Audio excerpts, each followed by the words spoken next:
وہ لڑکی ہے جو رات کی تاریخی میں، رات کے سناٹے میں اپنے گھر سے نکلتی ہے، کنویں کو تلاش کر رہی ہے، بہت دیر گزرنے کے بعد، بڑی لمبی رات گزرنے کے بعد اسے کنواں کا پتہ چلا ہے، اس کنویں سے پانی لی ہے، لڑکی جواب دیتی ہے جب میں پانی لے کر اپنے گھر پہنچی ہوں تو میں کیا دیکھتی ہوں کہ میرے شوہر کی آنکھ لگ گئی ہے، میرے شوہر مہمان ہو چکے ہیں، میں ساری رات پانی لے کر کھڑی رہی، میرے شوہر جب موسم نے آسان کہی ہے، شوہر کی آنکھیں کھلی ہے تو مجھے اٹھا پایا ہے، میں نے پانی پیش کی ہے تو میرے شوہر نے کہا ہے اے میری بیوی، میں تمہارے ساتھ مجھے چند سوالات ہیں، اس سوال کا جواب دیتے جا، پانی میں بعد میں پیوں گا، پہلے میری بات کا جواب دیتے جا، ارے پانی لانے کے لیے میں نے رات کو پہلے پہنچ دینا تھا اور تم پانی لے کر ساری رات منتظر ہو، اس میں معاملہ کیا ہے، تم پانی لے کر آئی ہے، تم مجھے جگا لی ہوتی، میں جگ کر پانی پی لیتا، خود مقدس بیوی نے جواب دی ہے اے میرے سردار، مجھے میرے باپ باپ نے ایسے ماحول میں تربیت نہ دی ہے بلکہ دینداری کی سبق پڑھائی ہے، قرآن کا سبق دیا ہے، حدیث کی سبق دیے ہیں، اس لیے میرے ماں باپ نے ایک دنیا ماحول میں کی ہے بلکہ دینداری سبحان اللہ، میرے ماں باپ نے دینی ماحول میں میری تربیت کی ہے، مجھے بھی معلوم ہے کہ شوہر کا مقام کیا ہے، مجھے بھی معلوم ہے، مجھے معلوم ہے کہ سسر کا مقام کیا ہے، مجھے معلوم ہے کہ بیٹا کا مقام کیا ہے، مجھے معلوم ہے کہ ساس کا مقام کیا ہے، مجھے معلوم ہے کہ جیٹھانی کا مقام کیا ہے، اے میرے شوہر، اگر میں آپ کو چاہ دیتی، آپ شادی کے تقریب سے واپس آئے تھے، آپ تھکے ہوئے تھے، آپ پریشان تھے، اگر میں جگاتی آپ کی نیند میں خلل ہو جاتا، آپ کی نیند ٹوٹ جاتی، نیند پوری نہ ہوتی، آپ کا مزاج درہم برہم ہو جاتا، اس لیے میں نے جگانا گوارا نہ کیا، اور تو شوہر نے کہا ہے اے بے میری بیوی، تم اگر یہ نہیں کر سکی ہو تو اطلاع تو کر سکتی تھی، تم بھی شادی کے تقریب سے واپس آئے تھے، تجھے بھی بہت ساری محنت کرنی پڑی تھی، تم بھی تھکے ہوئے تھے، پانی رکھ دیتی، تم سو جاتی،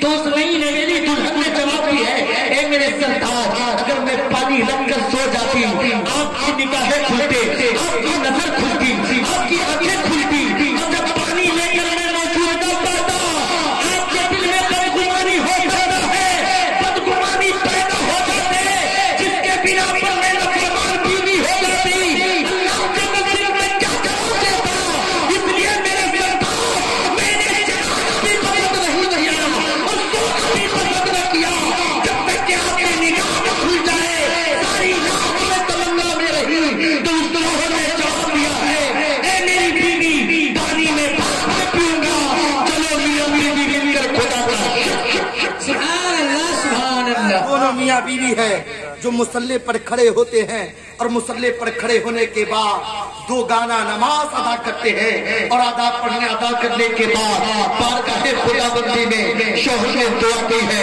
اے مولا، تو نے مجھے جو شریک حیات دی ہے، تو نے مجھے جو بیوی عطا کی ہے، تو نے مجھے جو خاتون میرے نکاح میں دیا ہے، تو میں اس سے بڑا خوش ہوں، اس لیے اسے دنیا میں بھی اتوا بنا دے اور آخرت میں بھی اتوا بنا دے، لڑکی جواب دیتی ہے اے مرد کرنل، یہ کسی اور عمل کا ذریعہ نہیں ہے بلکہ میرے شوہر نے دوبارہ نماز ادا کر ایک دعا کی تھی، اس دعا کا سوال ہے کہ آج میں کنویں سے پانی نکالتی ہوں، پیٹ سے ڈال رہی ہوں، اور میں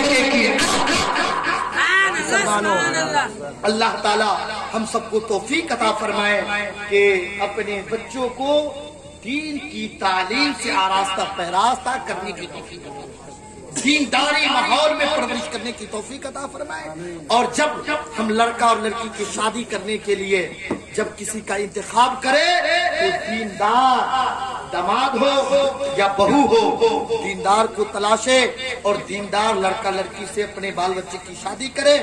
اگر آپ دیندار کب بنے گا؟ دیندار وقت بنے گا جب آپ پڑھائیں گے، آپ دینداری ماحول میں اس کی تربیت کریں گے، تب وہ دیندار بنیں گے اور دیندار لڑکا لڑکی ہمیں مل پائیں گے شادی کرنے کے لیے۔ بس 2 شعر میں پڑھ رہا ہوں فرمائش کے مطابق، اس کے بعد محفل کا اختتام۔ ختم ہو جائے گا. مچل کر بولیے سبحان اللہ. یہ ہاتھ اٹھا کر بولیے نا سبھی. اس وقت تو بہت ہاتھ اٹھا رہے تھے, ابھی ہاتھ اٹھانے کا نہیں.